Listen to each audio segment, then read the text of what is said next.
Halo, selamat pagi Indonesia. Selamat tahun baru. Yuk sama-sama kita awali tahun baru 2026 hanya di Selamat Pagi Indonesia. Kali ini bersama saya Valerie Budianto. Dan saya Jose Niko. Pemirsa, tentu malam kemarin panjang ya bagi sejumlah orang. Namun pada pagi hari ini kita akan menghadirkan informasi yang menarik masih seputar tahun baru, Valerie. Kalian kemana? Tahun baru kemarin malam menghabiskan bersama dengan keluarga, makan bareng. Banyak ragam yang bisa dilakukan. Salah satu yang disesalkan ya, karena kan kita nggak bisa menyaksikan kembang api ya, Jose. Tapi kan ada drone juga. Jakarta for Sumatera. Bagus deh itu kemarin. Bagus banget. Dan juga pemirsa yang tidak kalah menarik adalah berkaitan dengan hot topic pertama kita adalah Presiden Prabowo Subianto menghabiskan momen pergantian tahun bersama para pengungsi di tenda darurat di Tapanuli Selatan, Sumatera Utara pada Rabu malam. Presiden Prabowo Subianto menegaskan komitmen pemerintah untuk mendampingi warga terdampak bencana hingga masa pemulihan usai. Ya, pemirsa, Presiden Prabowo Subianto disambut antusias oleh warga terdampak bencana di posko pengungsian di Desa Batu Hela, Batang Toru, Kabupaten Tapanuli Selatan, Sumatera Utara. Dalam kunjungannya, Presiden menyatakan kehadirannya di lokasi bencana merupakan bentuk tanggung jawab moral sebagai pemimpin. Presiden ingin memastikan kalau rakyat yang tengah berduka mendapatkan dukungan penuh dari negara baik dalam pemenuhan kebutuhan dasar maupun percepatan pembangunan infrastruktur yang rusak.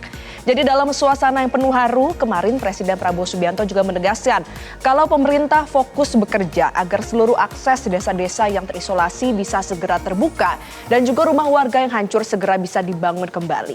Nah, selain memberikan dukungan moral, Presiden juga mengapresiasi kerja cepat dari TNI, Polri, BNPB berkolaborasi. Mereka bekerja dengan sangat cepat dalam penanganan bencana di Pulau Sumatera. Presiden juga optimis terhadap proses pemulihan pasca bencana. Meski memang sejauh ini pemirsa untuk pemulihan pasca bencana sudah berjalan cukup baik, tapi Presiden menegaskan pemerintah tidak boleh berpuas diri dan juga meminta seluruh lembaga terkait untuk terus bekerja maksimal.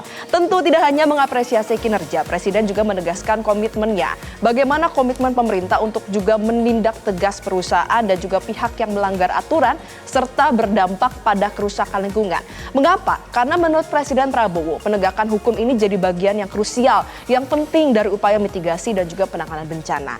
Katanya penertiban dilakukan ini untuk bisa melindungi lingkungan dan juga mencegah adanya bencana serupa yang bisa terjadi, dan pastinya bencana ini jika nanti terjadi dan tidak dicegah bisa merugikan masyarakat.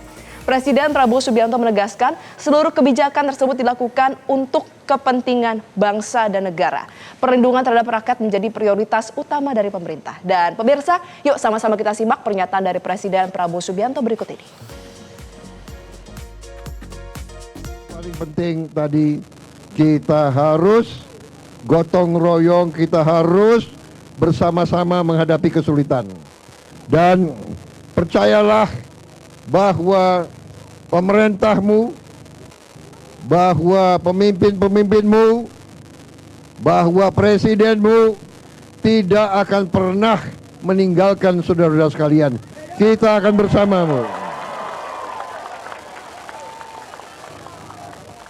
Jelajahi cara baru mendapatkan informasi. Download Metro TV Extend sekarang.